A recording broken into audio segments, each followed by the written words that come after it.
প্রিয় শিক্ষার্থীরা, আশা করি ভালো আছো। আল্লাহর রহমতে আমিও ভালো আছি। আজ আমরা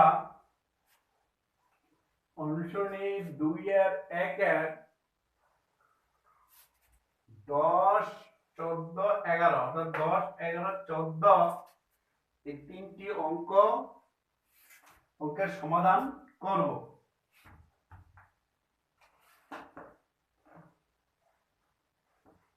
তোমরা সবাই খাতা নাও, কলম নাও, খাতার মাঝে লিখে ফেলো, খাতায় লিখে ফেলো, এই প্রশ্নগুলো উঠিয়ে নাও। আর যদি বই থাকে পাশে বই রাখো, তাহলে চলবে।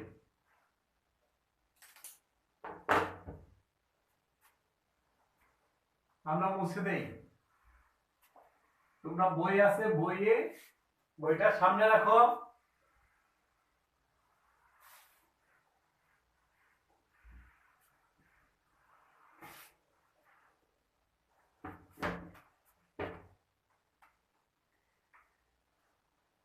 দেখো 11 বলছে পিতা ও পুত্রের বয়সের অনুপাত 14:3। পিতার বয়স 56 বছর হলে পুত্রের বয়স কত? এখানে পিতার বয়স দেওয়া আছে, পুত্রের বয়স বাইর করতে হবে। আমরা তাদের আনুপাতিক রাশি থেকেই আমাদেরকে ধারণা নিতে হবে।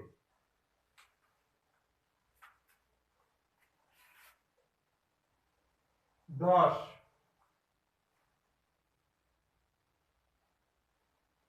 দেওয়া আছে পিতা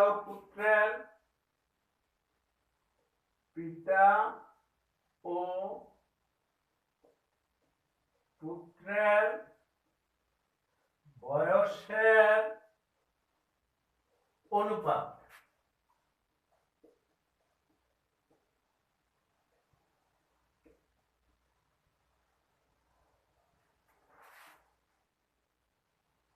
(14:3) দ্বারা বোঝায় যখন পিতার বয়স 14 বছর, পুত্রের বয়স 3 বছর। এটা দ্বারা বোঝায় যখন পিতার বয়স 14 বছর তখন পুত্রের বয়স 3 বছর। পাগল, পিতার বয়স কি 14 বছর হয়? 18 বছরের নিচে বিবাহ করা আইনত দণ্ডনীয়।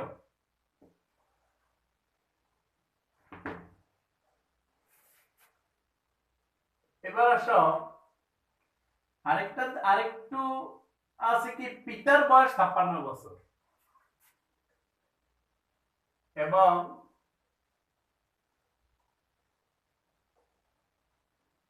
পিতার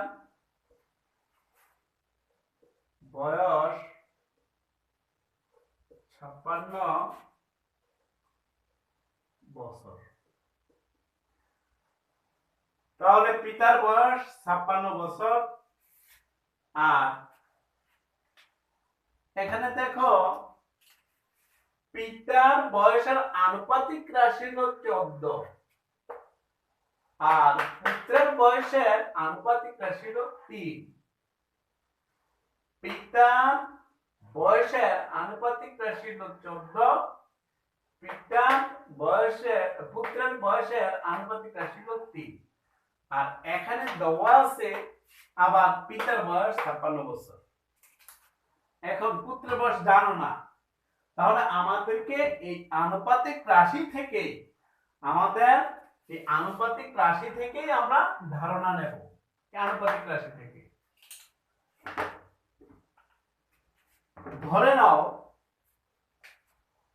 ধরি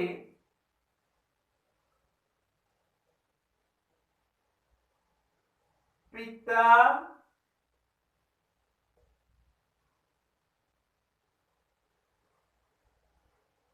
বয়স, এই আনুপাতিক রাশি থেকে আমরা ধারণা নেই।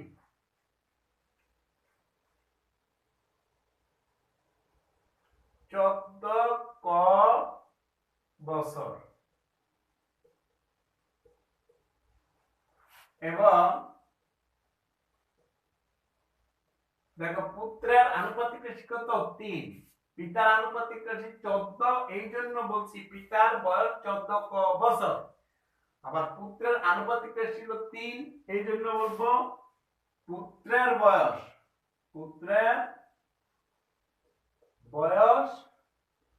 3 ক বছর, 3 ক বছর। এখন দেখো এই আমরা আনুপাতিক রাশি থেকে কিন্তু আমরা ধরে নিছি পিতার বয়সের আনুপাতিক রাশি ছিল 14, এই জন্য লিখলাম পিতার বয়স 14 ক বছর। আবার পুত্রের বয়সের আনুপাতিক রাশি হলো 3, এই জন্য লিখছি পুত্রের বয়স 3 ক বছর। কিন্তু আমাদের প্রশ্নে দেওয়া আছে পিতার বয়স 56 বছর, তাহলে এই 56 বছর হবে কি 14 ক বছরের মান। 14 ক মানই হলো 56 বছর। পিতার বয়স হচ্ছে কি 14 ক বছর, অর্থাৎ এই 14 কটাই কিন্তু আমাদের 56।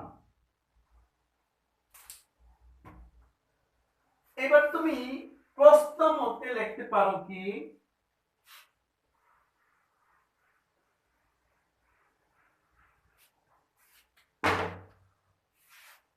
এটা কিন্তু পিতার বয়স এত, আবার কয়ের মাধ্যমে পিতার বয়স হলো 14 ক বছর, আর জেনুইনলি এখানে যে দেওয়া আছে পিতার বয়স হলো 56 বছর। এই জন্য লিখতে পারি প্রশ্ন মতে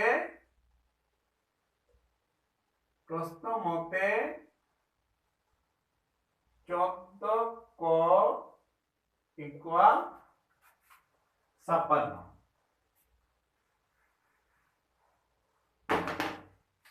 বা ক 14 হলো গুণের, এখানে গুণের সম্পর্ক করার সাথে এদিকে গেলে ভাগের সম্পর্ক হবে ভাগ, বা ক সমান 4 14 56, 14 দিয়ে 56 কে ভাগ করো, 14 আর নিচে লেখো 4 4 4 4 16 6 হাতে 1 4 5 4 4 1 4 আর 1 5, অর্থাৎ 4 14 56। তাহলে কাটাকাটি করলে অর্থাৎ 56 কে 14 দিয়ে ভাগ করলে হবে 4। এখন এই অজ্ঞাত রাশি কয়ের মান আমরা পেয়ে গেলাম, কিন্তু আমি ধরে ফেলছিলাম পিতার বয়স 14 ক, পুত্রের বয়স 3 ক, আর 14 ক কিন্তু 56 বছর, সমস্যা নেই। কিন্তু আমার এখানে হলো পুত্রের বয়স হলো 3 ক বছর, তাহলে পুত্রের বয়স কত হবে এখন? সুতরাং পুত্রের বয়স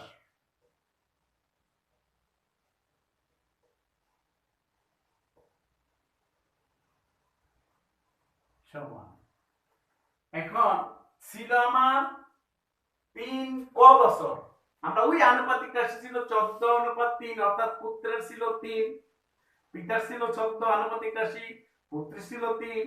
এই যে আমরা ধরলাম পিতার বয়স 14 ক বছর, পুত্রের বয়স 3 ক বছর, ধরছো তো ওই সেখান থেকে আনলাম। সুতরাং পুত্রের বয়স 3 ক, 3 ইনটু ক 3 গুণ ক, 3 গুণ ক বলতে কাটবুঝি 4 কে 4,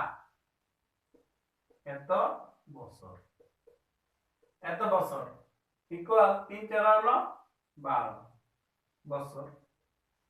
এটাই উত্তর।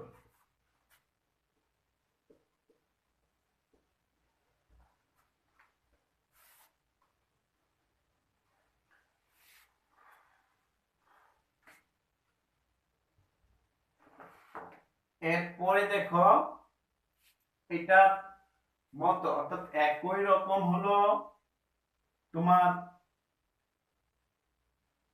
12।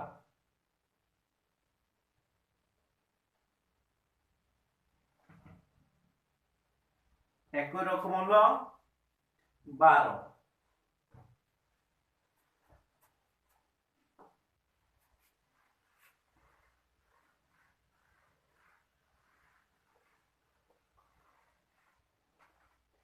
আমরা 12তে যাই।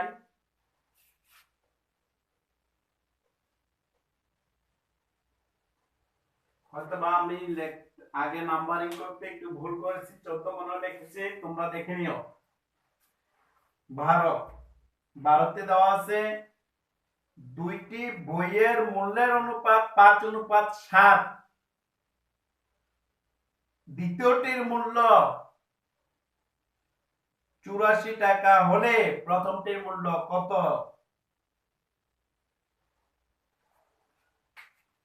এখানে কি কি দেওয়া আছে? দেওয়া আছে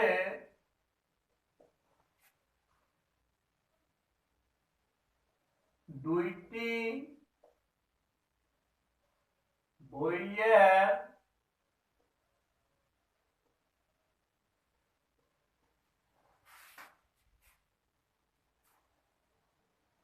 মূল্যের অনুপাত, মূল্যের অনুপাত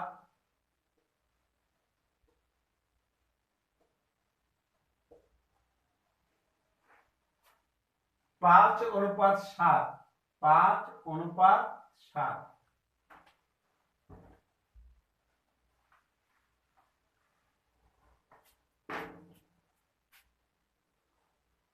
এবং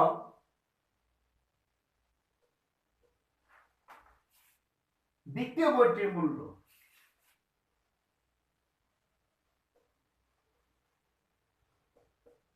দ্বিতীয় বইটির মূল্য কত? 84 টাকা, 84 টাকা। এখন আমরা প্রিভিয়াস অঙ্কটায় করেছিলাম কি, পিতা ও পুত্রের বয়সের অনুপাত ছিল 14:3। তখন আমরা ধরেছিলাম পিতার বয়স 14 বছর, পুত্রের বয়স 3 বছর। ঠিক একই ভাবে আমরা এখানেও এই তাদের আনুপাতিক রাশি থেকে আমরা বলবো, ধরি প্রথম বইটির মূল্য 5 বছর এবং দ্বিতীয় বইটির মূল্য 7 বছর। ধরে নাও, ধরি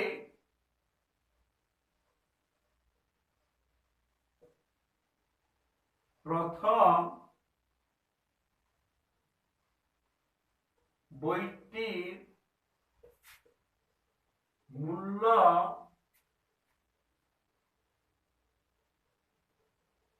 5 টাকা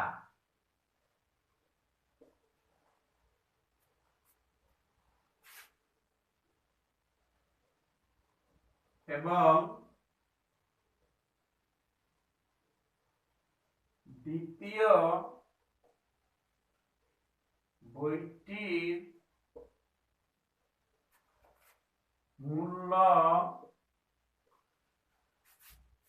প্রথম বইটির মূল্য আমরা ধরছি এই আনুপাতিক রাশি থেকে 5 টাকা।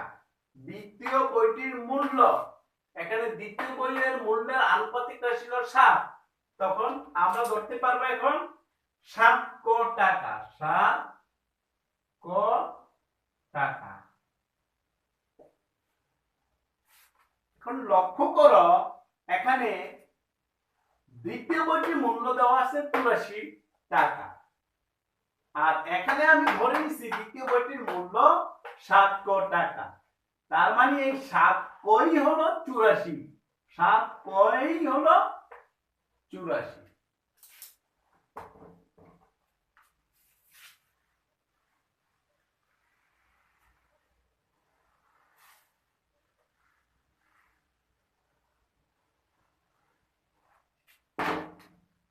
প্রশ্ন মতে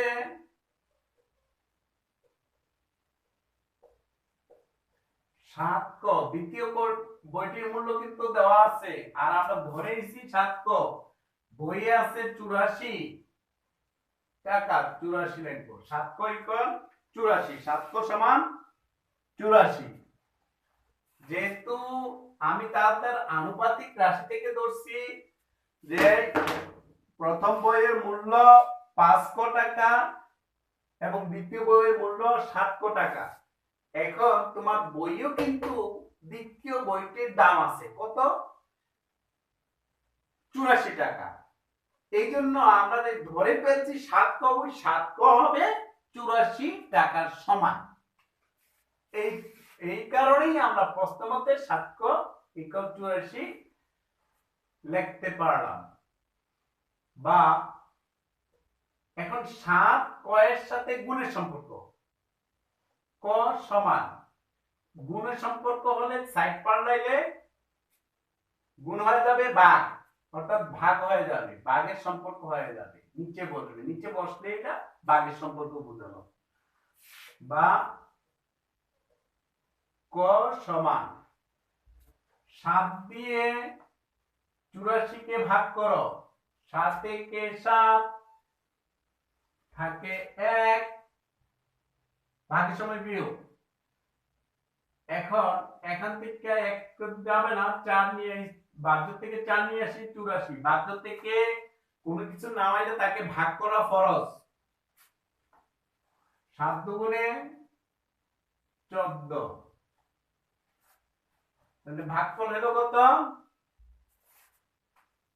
12, অর্থাৎ 7 12 84, 7 12 84।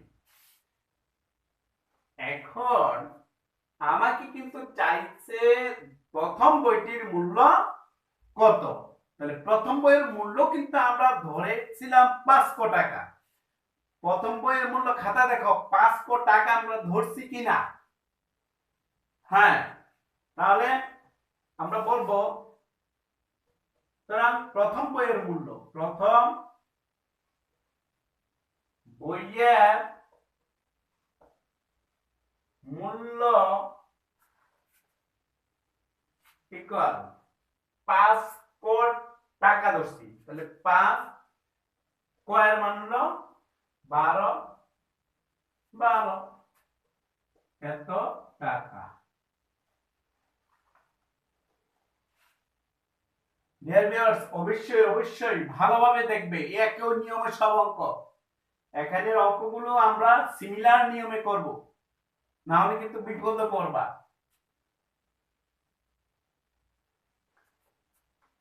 5 12 কত? 60 টাকা, অর্থাৎ দ্বিতীয় বইটির মূল্য হলো 60 টাকা। এটাই তোমার উত্তর। তোমরা লিখতে পারো উত্তর 60 টাকা। না, আমি ছোটর জন্য পড়লাম, ভিডিওটা ছোট হয়।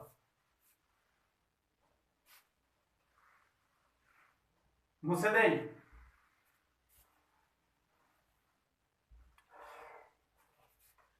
এবার করব আমরা 11।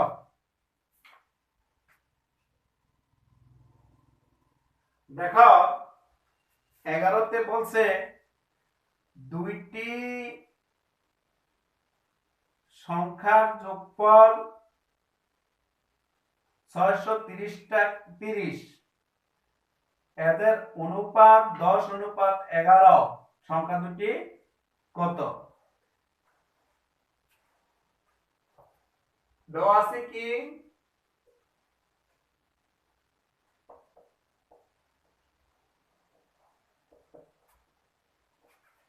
দুইটি সংখ্যার যোগফল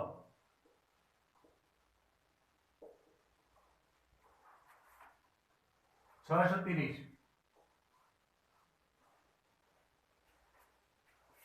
এরপর বলছে এদের অনুপাত 10:11 এবং সংখ্যা দুটির অনুপাত, সংখ্যা দুটির অনুপাত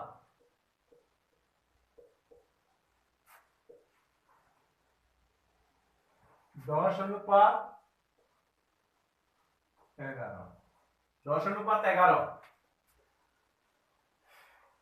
এইবার তুমি ধরে নাও ওই আনুপাতিক রাশি থেকে, আগের মতো আনুপাতিক রাশি থেকে ধরি প্রথম সংখ্যাটি, প্রথম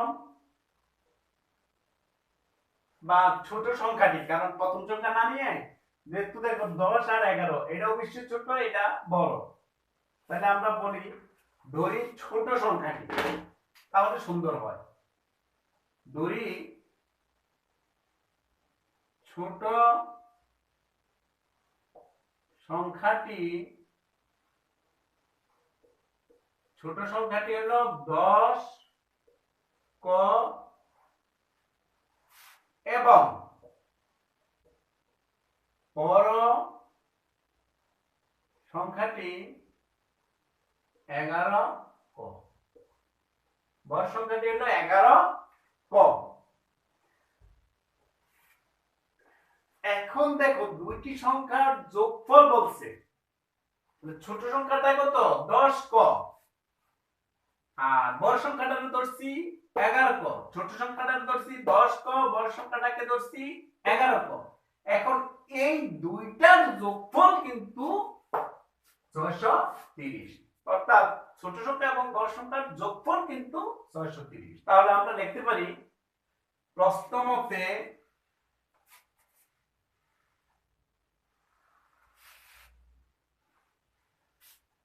লিখতে পারি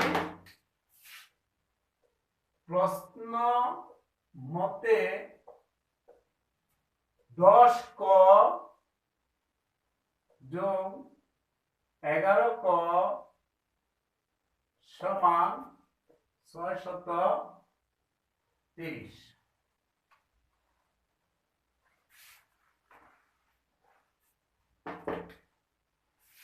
বাহ, 10 ক আর 11 ক যোগ করলে হবে 21 ক, 630। বা এবার 21 সাথে ক এর সম্পর্ক গুণে, ক রাখো এদিকে, ওইদিকে নিলে 21 ভাগ হয়ে যাবে, ভাগের সম্পর্ক হয়ে যাবে।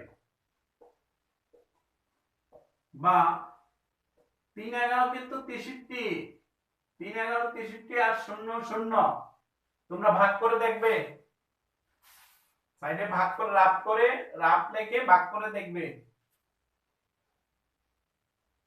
সুতরাং আমার কোনটা দরকার, সংখ্যা দুটি কত, সুতরাং প্রথম সংখ্যা ছোট সংখ্যাটি, ছোট সংখ্যাটি, ছোট সংখ্যাটিকে ধরছিলাম 10 ক, 10 গুণ কয়ের জায়গায় 30, 30 সমান 3 10 3 1 3 আর 2 0, অর্থাৎ ছোট সংখ্যাটি হলো 300। অর্থাৎ বড় সংখ্যাটি সমান 11 গুণ 11 কত ছিল বড়টা, কয়ের মান হলো 30, 30 3 11 33 আর হলো 0 একটা 0, তাহলে ছোট সংখ্যাটি পাইলাম 300 আর বড় সংখ্যাটি হলো 330। এখন যোগ করো 630, দেখো যোগফল কিন্তু 630, এইটা এই দুটো যোগ করলে 630 হবে। আমরা আজকের মতো এখানে শেষ করব। আর সবাই খাতায় বাড়ির কাজের জন্য বাড়ির কাজগুলো নিয়ে যাও, বাড়িতে কাজ করতে হবে, বাসায় বসে বসে কাজ করবা। আগের অঙ্কটি করতে পারলে অবশ্যই এটা পারবা।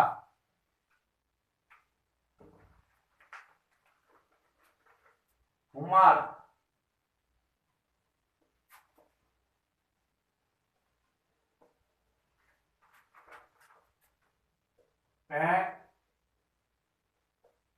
একটি মাদ্রাসায় ছাত্র ও ছাত্রীর সংখ্যার অনুপাত সংখ্যার অনুপাত 5:7 ওই মাদ্রাসায় ছাত্রীর সংখ্যা 350 জন হলে ছাত্রের সংখ্যা কত? ছাত্রের সংখ্যা কত বাইর করবে? দুইটি সংখ্যার যোগফল 360 সংখ্যা দুটির অনুপাত সংখ্যা দুটির অনুপাত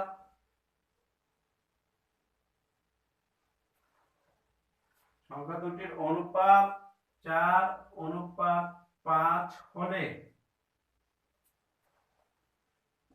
সংখ্যা দুটি নির্ণয় করো। সংখ্যা দুটি নির্ণয় করো। নির্ণয় করো। আশা করি বাড়িতে করবে, বাড়িতে হোমওয়ার্ক গুলো করবে। আজকের মতো আবার তোমাদেরকে আমার অন্তর থেকে আন্তরিক শুভেচ্ছা জানিয়ে আজকের মতো এখানে শেষ করলাম। খোদা হাফেজ।